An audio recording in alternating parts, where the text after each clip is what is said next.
Assalomu alaykum. Akalar, sizlarni ogohlikka chaqiraman. Mana oltin raqamlar deb bitta mashina ochgan buni. Buni kelsanglar, imomlar bilan birga tushgan rasmlar qo'yib olgan. Mana rasm bu haromi birovlarni rasmini qo'yib. Farg'onalik Marg'ilondan bu ikkita bolasi. To'g'ri so'kin olyapman, xafa bo'lmaysizlar, sababi o'zim ham jabr ko'rdim bu ikkita bolasidan.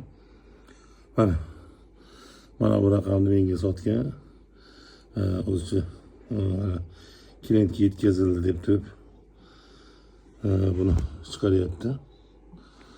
Bu ikkita bolasi xudo xolasa ustidan hozir yozganmiz. Poniyoni ayollarga ham sotgan, o'zicha kiydirgan ko'pchilikligini o'zi. Shuncha ehtiyot bo'linglar, mana bu 4 ta nol nimalarda $25. Kompaniyaga telefon qilsanglar, kompaniya sizlarga narxini chiqarib beradi.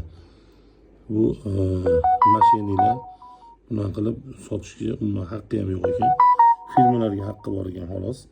$35dan 6 ta 5, 7 ta 6, 8 7 ta 8 umuman yo'q narx. U hayotda bo'lmagan narx. U mana nomerda ham qo'ygan 804 ta. Bu haromi har xil yerda rasmga qo'yib olib turib, poni hamma kompaniyalarga shunaqa qilib mana. Assalomu alaykum kanalimizning obunachilari. Dastavkalar bormi? Ishonchlimisizlar degan savollarga mana sizlarga. Bu haromi boshqa nima qilib chiqadi? Poni. Bu mashinalik ehtiyot bo'linglar akalar, opalar. Men ham ishonaman anaqa. O'zi buni boshqa gruppalar qo'ygan, lekin bu o'ziga sahnaga qilib turib o'zicha odamlarni aldab skrinshot qilib, kopirovat qilib turib shunaqa qilib ana $35, $15dan вообще yo'q narx. Kompaniyaga telefon qilsam, hattoki kompaniya ham aytayapti, uka bu umuman bo'lmagan narx deyapti. Bankrot bo'lib ketib qolsa ham deyapti, bunaqa bo'lmaydi uka deyapti. Hattoki deyapti.